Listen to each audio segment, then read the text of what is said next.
Ford has just given the pickup truck industry something serious to think about. Imagine walking into a dealership and seeing an electric pickup with a target starting price of around $30,000. Not $50,000. Not $70,000. Not a luxury EV truck for a small group of buyers.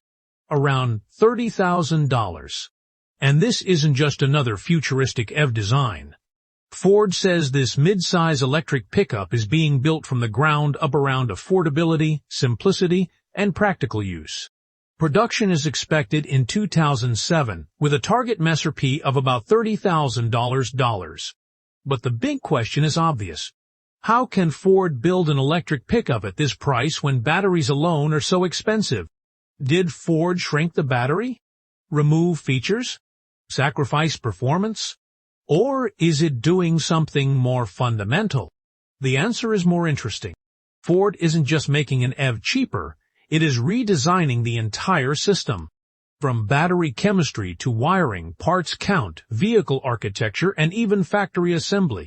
If it works, this could become one of the most important electric pickups of the decade. And the competition won't just be other EV trucks. It could challenge traditional pickups like the Toyota Hilux, Ford Ranger, and BYD Shark. So how is Ford trying to make this possible? And could a $30,000 electric pickup really change the market? Let's start with Ford itself.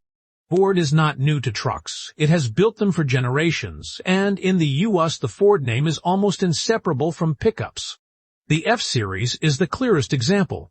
In 2025, Ford sold 28 832 F-Series trucks in the U.S., making it America's best-selling truck for 49 straight years.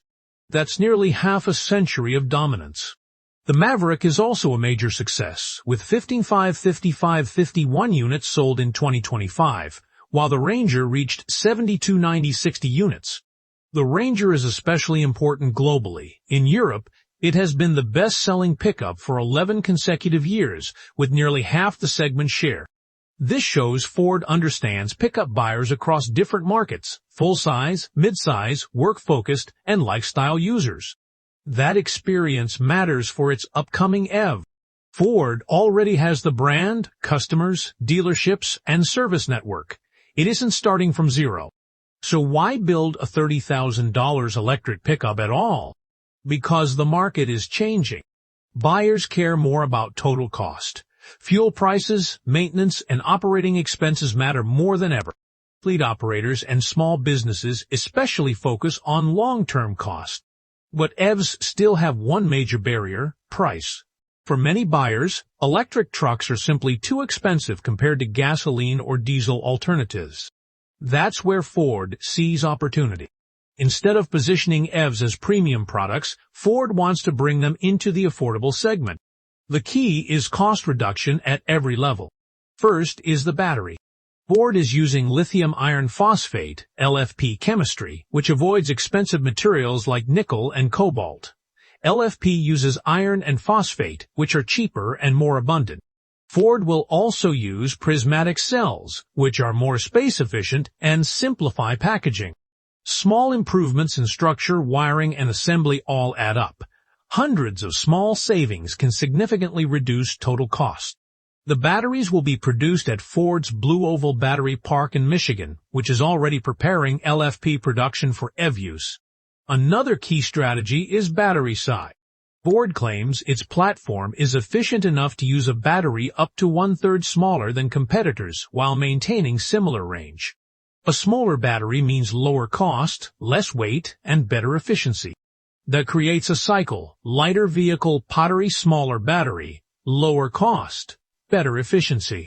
But final specs like range, towing, and payload still matter and haven't been fully revealed. The foundation of this strategy is Ford's universal EV platform. Instead of complex traditional vehicle design with thousands of parts, Ford is reducing complexity. It aims to cut parts by around 20%, reduce wiring, and simplify assembly. Less wiring means lower weight and cost. Fewer parts mean faster production and fewer errors.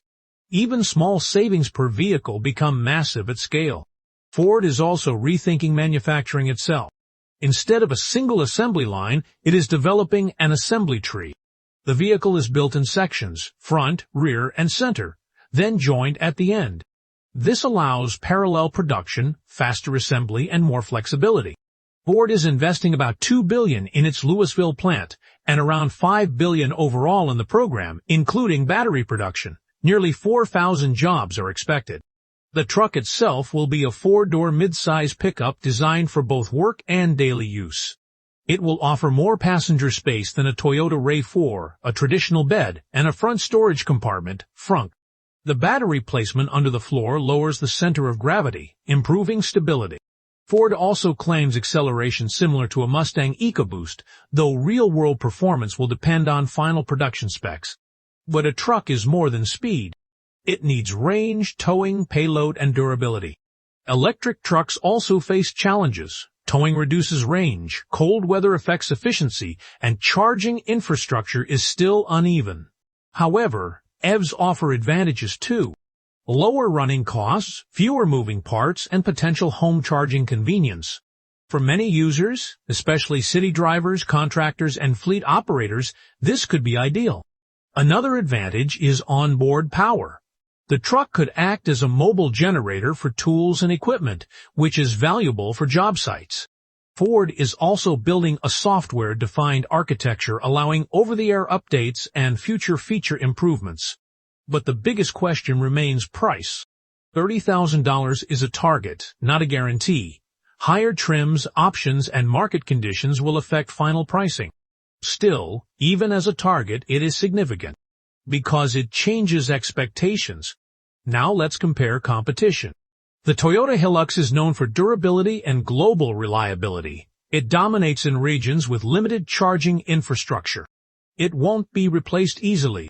But in cities, where charging is available and daily driving distances are moderate, an EV pickup becomes more attractive due to lower running costs. The BYD Shark takes a different approach as a plug-in hybrid, combining electric driving with a gasoline engine for flexibility. Ford's truck is fully electric, which simplifies design but increases dependence on charging. These are three different solutions to the same problem: how to power a practical pickup. Ford's advantage is its ecosystem. The Maverick and Ranger show strong demand for affordable trucks, and Ford already has massive brand trust. If pricing is close to $30,000, buyers will start comparing costs differently. Instead of just thinking about purchase price, they'll consider fuel, maintenance, and long-term savings. That's where EVs can become competitive. But challenges remain. Battery production must scale reliably, charging access must improve, towing performance must be proven, and Ford must build the truck profitably, not just cheaply. The real challenge isn't making a $30,000 EV. It's making one that works at scale and still makes money. If Ford succeeds, the impact won't just be one truck. It could reshape expectations for the entire EV market. Electric vehicles would no longer be seen only as expensive technology, but as practical, affordable tools. And that could force competitors, Toyota, BYD, and others to respond quickly. So will this truck kill the Hilux or Shark? No, but it could force every manufacturer to rethink pricing, efficiency, and design. And that may be Ford's real goal. Not domination, but disruption. Because if a capable electric pickup really starts around $30,000, the question will no longer be whether EV trucks can compete. It will be how fast the entire industry can adapt. So what do you think? Would you choose a $30,000 electric Ford pickup if range, towing, and charging were good enough? Or would you still prefer diesel or hybrid power for maximum flexibility? Let me know in the comments.